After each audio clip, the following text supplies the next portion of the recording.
Good evening, नमस्ते, सत श्री अकाल। स्वागत करते हैं आप सभी का संदीप क्लासेस पर। जैसा कि आप सभी को पता है कि साइंस की सीरीज चल रही है जिसमें LP technician and group D के क्वेश्चन इंक्लूडेड रहते हैं। फिजिक्स, केमिस्ट्री, बायोलॉजी और इन्वायरमेंट के भी क्वेश्चन रहते हैं।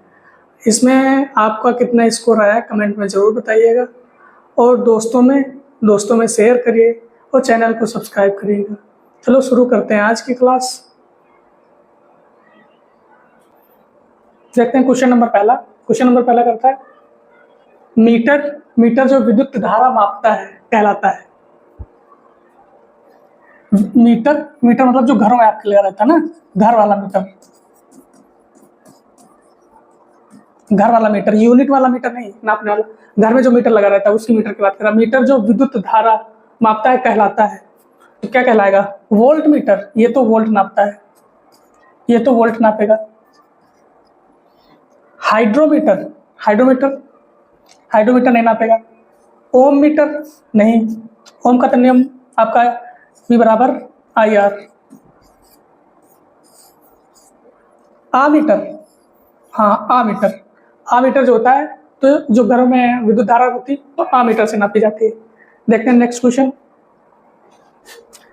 अपना है चालक का विशिष्ट प्रतिरोध पर निर्भर करता है। चालक का विशिष्ट प्रतिरोध डैश पर निर्भर करता है।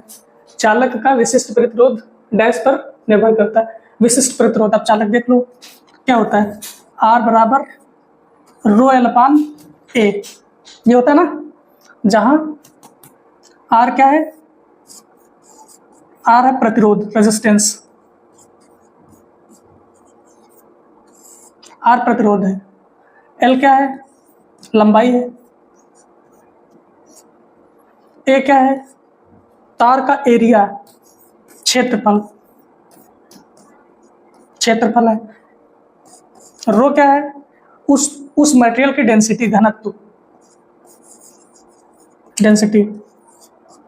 तो देखो किस पे डिपेंड करेगा? चालक की लंबाई, चालक की बनावट पर देखते हैं इसको। चालक की लंबाई पर देखो, कह रहा है विशिष्ट प्रतिरोध डैश पर निर्भर करता है। तो क्या होगा? चालक की लंबाई पर तो निर्भर कर रहा है। देखो चालक की लंबाई पर तो करेगा। चालक की अनुप्रस्थ काट का क्षेत्रफल, देखो ये अनुप्रस्थ काट का क्षेत्रफल है। ये अनुप्रस्थ, ये काट का क्षेत्रफल, ये अनुप्रस्थ काट का क्षेत्रफल। तो अनुप्रस्थ काट के क्षेत्र पर निर्भर करता है। हाँ, तो अनुप्रस्थ काट के क्षेत्रफल पर तो निर्भर करता है। नीचे कह रहा है चालक के प्रतिरोध पर। हाँ, चालक के प्रतिरोध पर भी निर्भर करता है। और ऊपर वाला क्या कह रहा है? चालक की बनावट पर। अब चालक की बनावट में तो सब आ जाएंगे ना। चालक की बनावट में तो सारे हो जाएंगे। रेजिस्टेंस आ जाएगा, उसका लंबाई आएगा, घनत्व आएगा और उसका एरिया भी आ जाएगा। तो सबसे सुटेबल जो आंसर होगा तो आंसर नंबर ए हो जाएगा। चालक का विशिष्ट प्रतिरोध डैश पर निर्भर करता है, तो उसकी चालक की बनावट पर। अगर ये ऑप्शन है तो पहला आंसर यही होगा। तो इसका आंसर चालक की बनावट पे सही होगा। देखते हैं नेक्स्ट क्वेश्चन है गली की पीली लाइट में किसका प्रयोग किया जाता है? गली की पीली लाइट में किसका प्रयोग किया जाता है? अगर देखो पीली लाइट की बात करेगा, एक गुलाबी लाइट,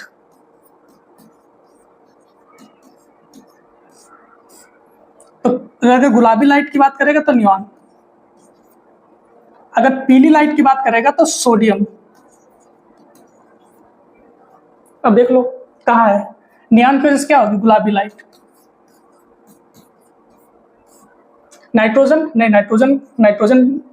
की वजह से तुम बल्ब में भरी जाती नाइट्रोजन प्लस आर्गन, बल्ब में भरी जाती। तो इसका होगा पीला कलर, हल्का पीला। फास्फोरस नहीं, तो सोडियम की वजह से आपकी जो गली की लाइट होती है वो पीली होगी, सोडियम की वजह से। नियॉन की वजह से गुलाबी होगी। तो ये पीली पूछ रहा है तो आपका सोडियम। अब आर्गन की बात करेंगे तो आर्गन बल्ब में भरी जाएगी। अगर नाइट्रोजन की बात करेंगे तो एटमॉस्फेयर में 78%, देखते हैं नेक्स्ट क्वेश्चन आपका। प्रत्येक के 3 प्रत्येक मतलब यहाँ पे क्वेश्चन मिस है 6 ओम के, 6 ओम के क्वेश्चन नंबर 4 है।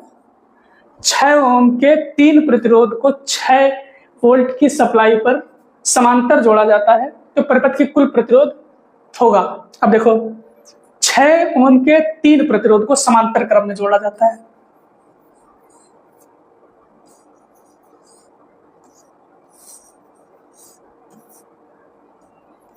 समांतर जोड़ा जाता है 6 वोल्ट की सप्लाई पर। 6 वोल्ट की बैटरी लगा दो, 6 वोल्ट की बैटरी लगा दो। देखो 6 ओम है ना, तो 6 ओम उसका भी, 6 ओम इसका भी, 6 ओम इसका भी, 6 वोल्ट की बैटरी है ना, 6 वोल्ट की बैटरी है। हाँ 6 वोल्ट की बैटरी है। देखो क्या करेंगे, अगर समांतर रहेगा, समांतर प्रतिरोध, तो कैसे निकालेंगे? समांतर प्रतिरोध अगर है तो कुल कैसे निकालेंगे? कुल निकालेंगे 1/R, 1/R1 plus 1/R2 plus 1/R3, ऐसे ऐसे करते जाएंगे, ये निकलेगा आपका कुल प्रतिरोध। पुट कर दीजिए इसमें वैल्यू। देखो 1/R,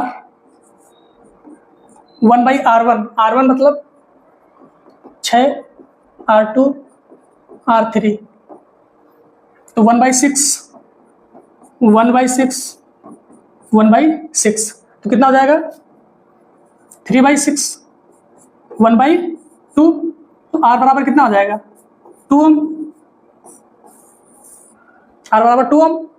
अब देखो R बराबर 2 ओम हो जाएगा ना, तो क्या कुल प्रतिरोध, पूछा हमसे प्रतिरोध ही है, पूछा हमसे प्रतिरोध ही है, पूछा तो प्रतिरोध ही है, लेकिन इसमें वोल्टेज भी दिया ना, वोल्टेज, तो इसमें करंट भी पूछ सकता है, करंट भी पूछ सकता है, करंट आई पूछ सकता है, बट हमसे पूछा है प्रतिरोधी, तो अगर आंसर की बात करेंगे तो आंसर डी आएगा आपका 2 ओम। बट अगर करंट पूछेगा तो नेक्स्ट क्या करेंगे अकॉर्डिंग टू ओम लॉ, तो V बराबर IR। वोल्टेज कितना दिया है? 6 ओम, वोल्टेज है 6 ओम, करंट निकालनी रहेगी, रेजिस्टेंस कितना हुआ? कुल रेजिस्टेंस 2 ओम, तो निकाल लेंगे कितना आ जाएगा करंट? 3 एम्पियर। काट दो ना, 2 3 6, 3 एम्पियर आ जाएगा, तो इसका आंसर हो जाएगा डी। देखते हैं नेक्स्ट क्वेश्चन। नेक्स्ट क्वेश्चन अपना है, प्रकाश सबसे अधिक गति से किसमें यात्रा करता है? प्रकाश सबसे अधिक गति किसमें करता है? प्रकाश सबसे अधिक गति किसमें करता है? अब देखो ध्वनि सबसे अधिक किसमें करेगा? ध्वनि सबसे अधिक करेगा ठोस में, फिर द्रव में, फिर गैस में। ठीक, अगर प्रकाश की बात करेंगे, प्रकाश सबसे ज्यादा अगर गति की बात करेंगे तो निर्वात में, प्रकाश सबसे ज्यादा गति करेगा निर्वात में। ध्वनि कहाँ करेगा? सबसे पहले सबसे ज्यादा ठोस में, फिर द्रव में, फिर गैस में। ओके, अब एक क्वेश्चन रहेगा कि ध्रुवण की घटना किसमें पॉसिबल है? तो प्रकाश में ध्रुवण की घटना, ध्रुवण की घटना पॉसिबल है। खूब पूछता है रेलवे में कि ध्रुवण की घटना किसमें पॉसिबल है? प्रकाश में, ध्वनि में, या दोनों में? तो ध्रुवण मतलब ये किसी डायरेक्शन में उसको घुमाना, मुड़ाना, जिस डायरेक्शन में चाहो उस डायरेक्शन में मुड़ा सकते हो। तो ध्वनि को तो हम जिस डायरेक्शन में चाहे उसको नहीं मुड़ा सकते ना, प्रकाश को हम मुड़ा सकते हैं। मान लो हमको यहाँ पे लाइट ले जानी है यहाँ पे, तो ऐसे मिरर लगा दिए, इसकी इस पे पड़ेगी, इसकी इस पे पड़ेगी, तो ये ध्रुवण की घटना होगी कि हम जिस डायरेक्शन में चाहें उसको उस डायरेक्शन में मुड़ा सकते हैं। तो ध्रुवण की घटना प्रकाश में पॉसिबल है और ध्वनि में पॉसिबल नहीं है ध्रुवण की घटना। तो अब देख लो प्रकाश सबसे अधिक गति किसमें करेगा?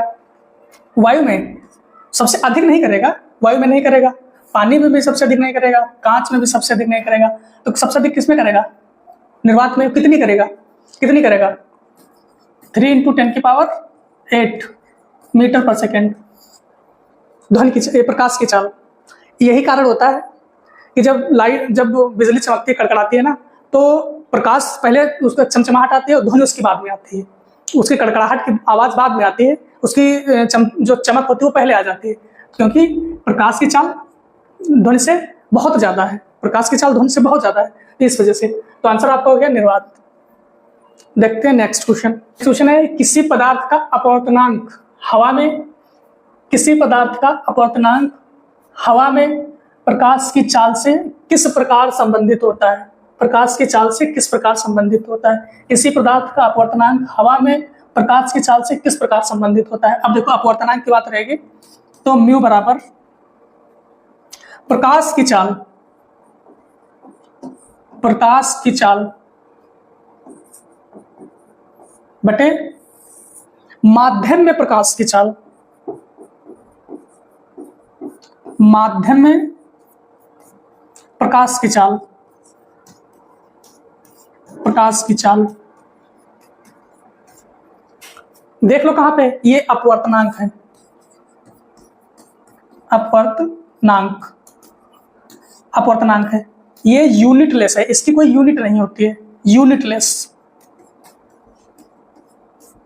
यूनिटलेस रहेगा। अब देखो कौन सा अपवर्तनांक बराबर क्या होगा, हवा में प्रकाश की चाल इंटू पदार्थ में प्रकाश की चाल, नहीं इंटू तो कहीं है नहीं, बटे अपवर्तनांक बराबर होगा हवा में प्रकाश की चाल प्लस पदार्थ में, नहीं अपवर्तनांक में पदार्थ में प्रकाश की चाल बाई हवा में प्रकाश की चाल, नहीं हवा में नहीं प्रकाश की चाल, पदार्थ में माध्यम में प्रकाश की चाल नीचे होगा, पदार्थ में माध्यम में नीचे होगा।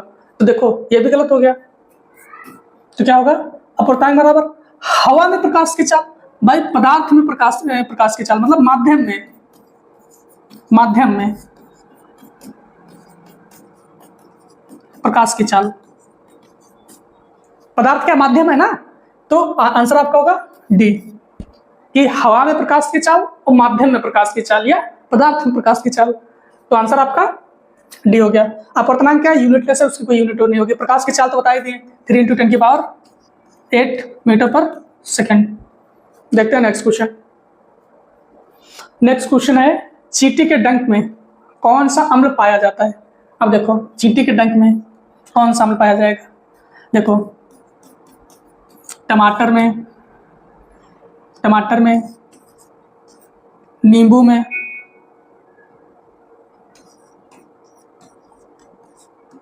नींबू में, और टमाटर में आपका पाया जाएगा ऑक्सैलिक एसिड,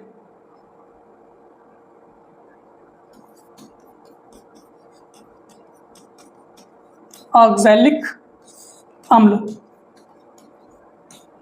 नींबू में, नींबू और संतरा citric acid, citric acid, citric अम्ल। और अगर बात करेंगे उसमें दूध में तो लैक्टिक एसिड, लैक्टिक अम्ल। अब देखो चींटी के डंक में क्या पाया जाएगा, चींटी के डंक में, चींटी के डंक में पाया जाएगा फार्मिक एसिड, फार्मिक अम्ल, फार्मिक अम्ल। तो देख लो कहाँ है फार्मिक अम्ल, मेथोनोइक अम्ल नहीं, हाइड्रोक्लोरिक अम्ल HCl। ये कहाँ पाया जाएगा, ये पाचन में हेल्प करता है, पेट में पाया जाता है, मानो के मनुष्य के पेट में।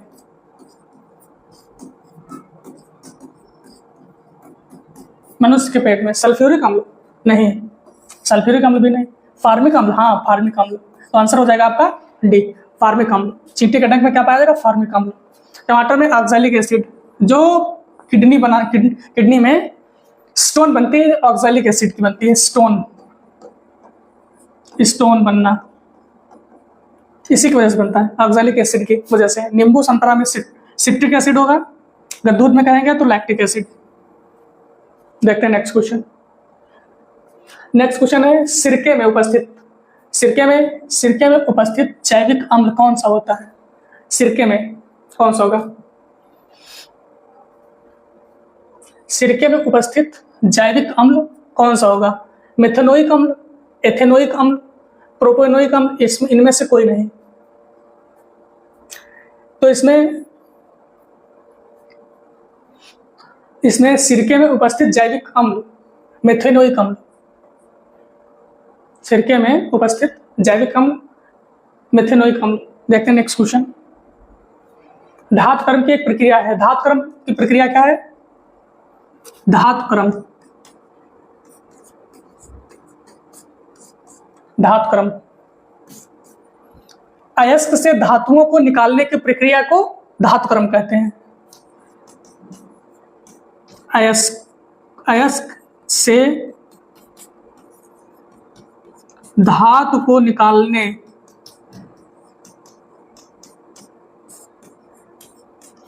की प्रक्रिया, निकालने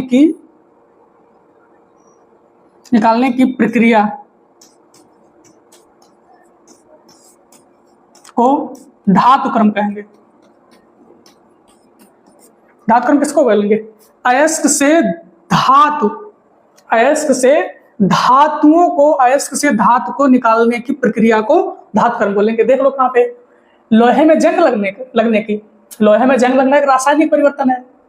अयस्कों से गैल्वेनीकरण, ना ये भी नहीं होगा। अयस्क से धातुओं को निकालने की, हाँ आंसर होगा आपका सी, तनुकरण। तनु का मतलब पतला करना,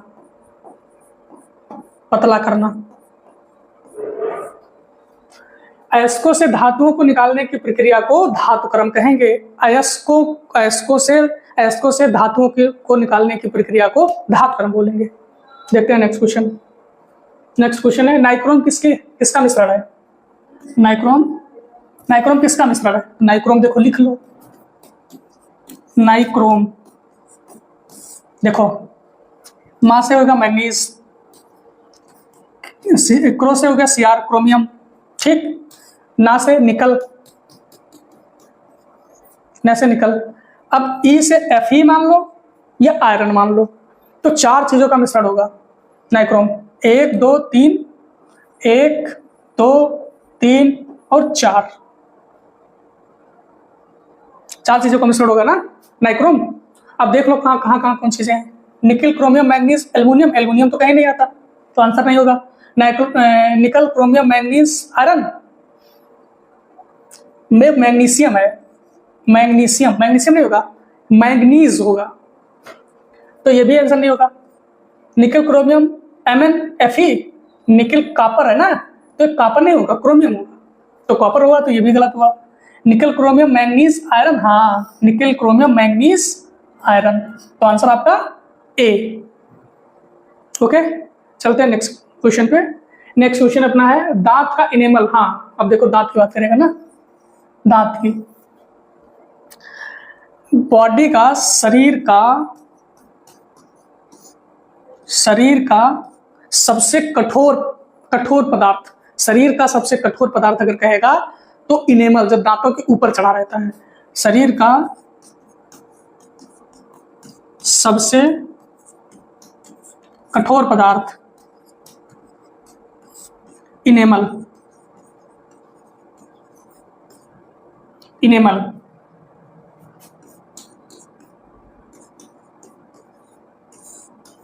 जो दांतों के ऊपर चढ़ा रहता है ना, कट के आवाज आती है, तो अब देख लो, और ये बना किसका होगा इनेमल? ये कैल्शियम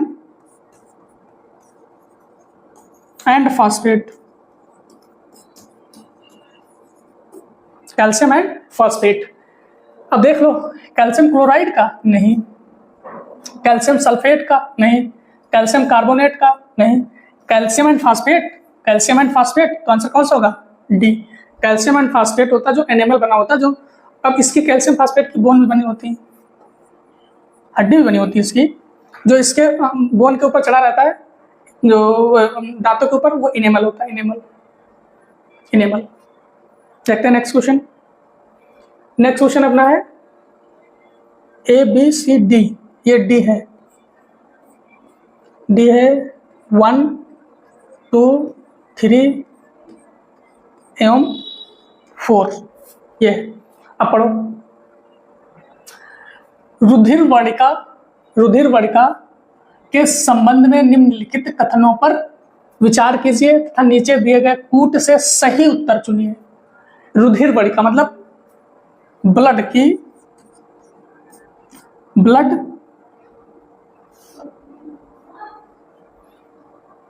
की बात कर रहा है। ब्लड में किसकी? वर्णिका, वर्णक जो प्रोवाइड करता है, वर्णक से लाल कलर प्रोवाइड जो कर रहा है, रेड जो वर्णक प्रोवाइड कर रहा है, तो आरबीसी की बात कर रहा है, रेड ब्लड सेल्स की बात कर रहा है, रेड ब्लड सेल्स की। तो रेड ब्लड सेल्स, अब रेड ब्लड सेल्स का काम देखो, तो ऑक्सीजन पहुंचाना पूरे शरीर में। जीवन काल की बात करेंगे तो 120 दिन। लाल कलर प्रोवाइड करता है, लाल कलर प्रोवाइड करेगा। अगर बात करेंगे ये बना लाल कलर होगा जो हीमोग्लोबिन से, हीमोग्लोबिन से। अब देखो इसमें लौह होता है तो लोहे का तो बना ही होता है हीमोग्लोबिन, हीमो लौह तो होता ही है, लौह तो होता ही है, इसमें लौह होता है तो ये तो सही है। यह रक्त को लाल रंग पर प्रदान करता है, लाल रंग तो प्रोवाइड करता है, लाल रंग तो प्रोवाइड करता है आरबीसी दिया है। यह कुछ रोगों के प्रति प्रतिरक्षा प्रदान करता है, मतलब रोगों से बचाने के लिए प्रतिरक्षा प्रदान करता है। नहीं, ये काम तो डब्ल्यूबीसी का है, ये डब्ल्यूबीसी करता है। व्हाइट ब्लड सेल्स, यह रक्त में ऑक्सीजन का वाहक है, हाँ ये भी सही है। अब देखो लौह तो प्रोवाइड करता है, लौह तो होता है, रंग भी प्रोवाइड करता है, और ऑक्सीजन भी प्रोवाइड करता है आरबीसी। जो रोगों से प्रतिरक्षा प्रदान करता है वो अपना डब्ल्यूबीसी करता है, डब्ल्यूबीसी, आरबीसी तो करता नहीं। और हमको पूछ रहा है आरबीसी के बारे में, तो कौन सा सही होगा? पहला सही होगा, दूसरा एंड चौथा, तीसरा नहीं सही होगा। तो तीसरा जिसमें नहीं है, तीसरा इसमें इसको काट दो, तीसरा इसमें इसको काट दो, तीसरा इसको इसमें काटो, तो आंसर आपका हो जाएगा सी। आंसर आपका सी हो जाएगा। क्वेश्चन है श्लेष्मा झिल्ली की सूजन को कहा जाता है। श्लेष्मा झिल्ली की सूजन को कहा जाता है। श्लेष्मा झिल्ली की सूजन को क्या कहा जाएगा? इसको ब्रोंकाइटिस बोलते हैं, ब्रोंकाइटिस बोलेंगे। ब्रोंकाइटिस बीमारी ये श्वसन नली होती है, उसमें स्वेलिंग हो जाती है, जैसे फिर सांस लेने में दिक्कत हो जाएगी, खांसने में दिक्कत होगी, बलगम आने में दिक्कत होगी। ये श्वास लेने में दिक्कत होगी, लेने में प्रॉब्लम होगी। तो श्लेष्मा झिल्ली की सूजन से क्या होगा? ब्रोंकाइटिस होगी, ब्रोंकाइटिस। तो आंसर आपका ए सही है। अगर हेपेटाइटिस की बात करेंगे तो ये लीवर से रिलेटेड है, लीवर की एक डिसीज है जिसमें हेपेटाइटिस सी सबसे खतरनाक होता है, सबसे खतरनाक हेपेटाइटिस सी। अगर गैस्ट्राइटिस की बात करेंगे, गैस्ट्राइटिस, तो ये पेट से रिलेटेड है। देखते हैं नेक्स्ट क्वेश्चन। तो आंसर आपका होगा ब्रोंकाइटिस ए। मानव श्वसन में क्या छोड़ा जाता है? मानव श्वसन से क्या छोड़ा जाता है? मानव श्वसन में क्या छोड़ा जाता है? मानव श्वसन में क्या छोड़ा जाता है? गैसों का मिश्रण, carbon monoxide, oxygen, carbon dioxide. अब देखो ऑक्सीजन तो लिया जाता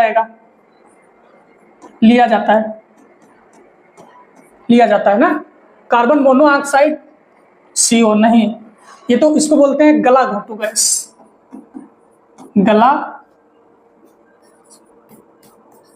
गला घोटू गैस, कार्बन मोनोऑक्साइड। गैसों का मिश्रण नहीं। तो मानव श्वसन में क्या छोड़ा जाता है? तो कार्बन डाइऑक्साइड छोड़ा जाएगा, CO2। अब देखो लिया कितना जाता है?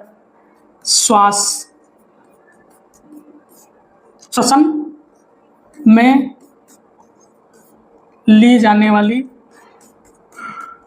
गैस देखो कितनी। अगर CO2 की बात करेंगे तो 0.03%। अगर ऑक्सीजन की बात करेंगे तो कितना? 21%। अगर नाइट्रोजन की बात करेंगे 78%। और निकाला कितना जाएगा बाहर, एक्सहेल कितना किया जाएगा, तो देखो निकाली कितनी जाएगी, निकाली जाने वाली गैस कार्बन डाइऑक्साइड 3%, तो निकाली कितनी जाएगी, कार्बन डाइऑक्साइड 4%। ऑक्सीजन कितना, ऑक्सीजन 16%, नाइट्रोजन 78% ही रहता है। तो कौन सी गैस निकाली जाएगी मानव श्वसन से, carbon dioxide. Carbon dioxide, carbon monoxide को गलाघोटू गैस CO कहेंगे। अगर ऑक्सीजन की बात करेंगे तो ऑक्सीजन ली जाती है 21% ली जाती है, 16% निकाली जाएगी। गैसों का मिश्रण, तो गैसों का मिश्रण तो नहीं होगा। देखते हैं नेक्स्ट क्वेश्चन।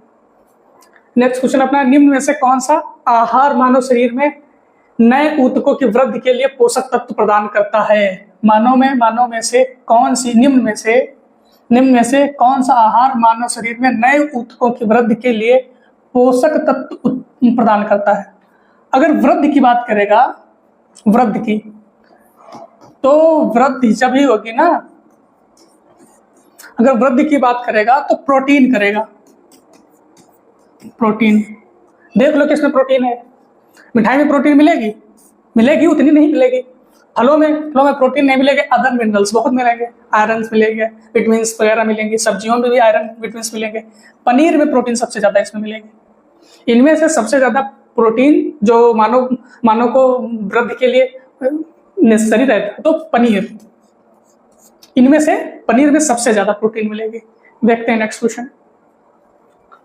नेक्स्ट क्वेश्चन है, मानव के जीवन काल में कितने दांत 2 बार विकसित होते हैं। मनुष्य के जीवन काल में कितने दांत 2 बार विकसित होते हैं। तो देखो 2 बार विकसित होंगे तो कितने, 20 टीथ, 20 दांत मानव जीवन में 2 बार विकसित होते हैं। 20 दांत, इसको याद कर लो अच्छे से, 20 दांत। तो आंसर होगा आपका C। देखते हैं नेक्स्ट क्वेश्चन। नेक्स्ट क्वेश्चन है, टीबिया नामक हड्डी किसमें पाई जाती है। टीबिया, टा से टीबिया, एक बार बताया था टीबिया। अगर टीबिया की बात करेंगे, टा से टीबिया, टा से टांग, तो कहां पाई जाएगी, टांग में। टीबिया हड्डी कहां पाई जाएगी, टांग में पाई जाएगी। खोपड़ी में अगर हड्डी की बात करें जो ब्रेन को कवर करेंगे तो 8। अगर फेस पे बोलेगा कितनी बोन होंगी, फेस पे तो 14। अगर रीढ़ में पूछेगा, अगर रीढ़ में, तो अगर वयस्क में पूछेगा, वयस्क में तो 26, बच्चों में पूछेगा, छोटे बच्चों में तो 33। तो टीबिया नामक हड्डी कहां पाई जाएगी, टांग में पाई जाएगी, टांग में। देखते हैं नेक्स्ट क्वेश्चन। नेक्स्ट क्वेश्चन है अपना, एक वयस्क मानव का पूरा पाचन तंत्र यानी मुंह से गुदा तक, मतलब जहां से आप खा रहे हो, जहां से वेस्ट निकाल रहे हो, वहां तक की डैश मीटर लंबा होता है। तो पूछ रहा है आपकी, देखो जहां से खा रहे हो, मुंह से खा रहे हो, फिर ओसियोफेगस से, छोटी आंत से पूरी, फिर बड़ी आंत, फिर आपसे जहां से वेस्ट निकाल रहे हो वहां तक कितनी लंबाई होगी, ये पूछ रहा है क्वेश्चन। मानव वयस्क का पूरा पाचन तंत्र यानी मुंह से एक गुदा तक की डैश लंबाई मीटर होगा। अब देखो ये मुंह से गुदा तक लंबाई अगर बात करेगा तो पहला आंसर जो रहेगा तो 9 मीटर। अगर 9 मीटर ऑप्शन में नहीं रहेगा तो दूसरा आंसर मारना है 10 मीटर का। ओके, अब देख लो 8 मीटर नहीं, 7 मीटर नहीं, 10 मीटर, 9 मीटर। तो 9 मीटर, पहला आंसर 9 मीटर मारना है। तो आंसर आपका हो जाएगा D, 9 मीटर। 10 नहीं, क्योंकि 9% है तो 9 मीटर ही मारेंगे हम। अब देखो 9 मीटर इसमें कौन कौन सी चीज आएगी। देखो मुंह, फिर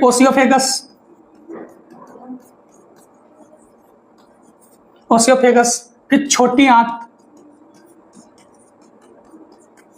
फिर बड़ी आंत,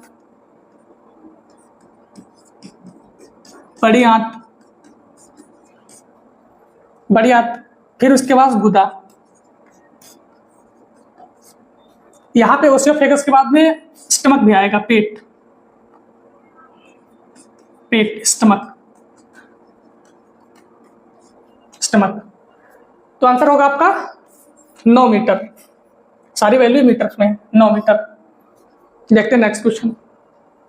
नेक्स्ट क्वेश्चन अपना है, यूरिया किसके द्वारा रक्त में पृथक किया जाता है? यूरिया किसके द्वारा रक्त में पृथक किया जाता है, मतलब रक्त से पृथक किया जाएगा, रक्त से अलग किया जाएगा। यूरिया किसके द्वारा रक्त से अलग किया जाएगा? अब देखो, तो यूरिया के अलग करने की बात रहेगी तो किडनी क्या करेंगी? किडनी करेंगे, किडनी आपकी क्या करेंगे? किडनी करेंगे, देखो नंबर 1 ये करेंगी, यूरिया को छानती हैं, यूरिया को छानेंगी, किससे? ब्लड से, खून से छानेंगी, यूरिया को छानेंगे, खून से यूरिया को छानेंगे। अगर इसकी यूनिट की बात करेंगे तो नेफ्रॉन, स्टडी की बात करेंगे तो नेफ्रोलॉजी, नेफ्रोलॉजी। अब देख लेते हैं, यूरिया किसके द्वारा रक्त से पृथक की जाएगी? तो आंत से नहीं, आंत से नहीं की जाएगी, आमाशय से नहीं, प्लीहा से नहीं, गुर्दा से, हाँ गुर्दा से, गुर्दा मतलब किडनी, जो किडनी से की जाएंगे, गुर्दा से की जाएंगे। अब देखो, गुर्दा से की जाएंगे, गुर्दा क्या करेगा? आपका यूरिया को छानेगा, ब्लड से यूरिया को छानेगा। अब देखो, प्लीहा क्या कहेगा? इसको बोलते हैं आरबीसी का, प्लीहा को क्या बोलेंगे? आरबीसी का कब्रिस्तान, आरबीसी का कब्रिस्तान बोलेंगे। आमाशय ये मिक्स ग्लैंड है, मिश्रित ग्रंथि, मिश्रित, मिक्स ग्लैंड, मिक्स ग्लैंड है। अगर आंत की बात करेंगे तो आंत 2 भाग होंगे, एक छोटी आंत, एक होगी बड़ी आंत। छोटी आंत, बड़ी आंत। अगर छोटी आंत की बात करेंगे तो लगभग 6 मीटर की होगी, अगर बड़ी आंत की बात करेंगे तो लगभग 1.5 मीटर, 1.5 मीटर का होगी। साइज नोट कर ली। देखते हैं नेक्स्ट क्वेश्चन। नेक्स्ट क्वेश्चन है, निम्नलिखित में से एक कौन मानव गुर्दे का सामान्य कार्य नहीं है? निम्नलिखित में से कौन मानव गुर्दे का सामान्य कार्य नहीं है? नहीं है, नहीं है। क्वेश्चन को पढ़ना बहुत अच्छे से, ये देखना है क्वेश्चन पूछ क्या रहा है, नहीं तो नहीं कहीं लिखा है। ये तो बहुत, इसमें मिस्टेक्स बहुत होते हैं एग्जाम्स में, ये देख लेना। ये देख रहा, पूछ रहा है सामान्य में मानव गुर्दे का सामान्य में कार्य नहीं है, नहीं पूछ रहा है। तो देख लो, गुर्दे के काम तो मैंने बताई है। जल में रक्त की मात्रा का नियंत्रण करना, रक्त में जल की मात्रा का नियंत्रण करना। दूसरा है रक्त में शर्करा की मात्रा का नियंत्रण करना। तीसरा है यूरिया को छान कर बाहर करना। चौथा है कई हार्मोन का स्रवण करना।